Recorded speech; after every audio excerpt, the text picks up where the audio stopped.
చెప్పు వర్ష, పల్లె చెప్పు. పెళ్ళికి ముందు అన్నీ చెప్పావు కదా, ఇప్పుడు చెప్పు. అప్పుడంటే ఏదో లవ్లో ఉండి తెలియకుండా అయిపోయింది అంతే. ఇప్పుడు మనకి పెళ్ళయింది, ఖర్చులు కూడా పెరుగుతాయి కదా. సరే ఇప్పుడు ఏంటి, ఖర్చులు తగ్గించుకుందాం అంటావు అంతే కదా. నన్ను మాత్రం మనసు చంపుకొని జాబ్ చేయమని మాత్రం అడగమాకు. నువ్వేదైనా చేసుకో. ఛీ, ఖర్చులు తగ్గించుకుంటాడా? వెళ్తే జాబ్ ఎలా చేయించాలో నాకు తెలుసు.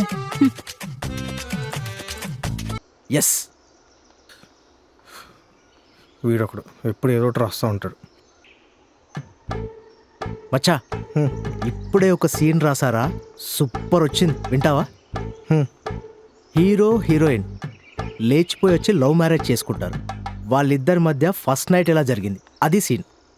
ఫస్ట్ నైట్ ఎలా జరగడం ఏంట్రా, అందరికి జరిగినట్టే జరుగుద్ది కదా. వింటావా వినవా? చెప్పు. హీరో బెడ్రూమ్లో వెయిట్ చేస్తూ ఉంటాడు. హీరోయిన్ పాల గ్లాస్తో అలా వస్తుంది. ఆగాగు,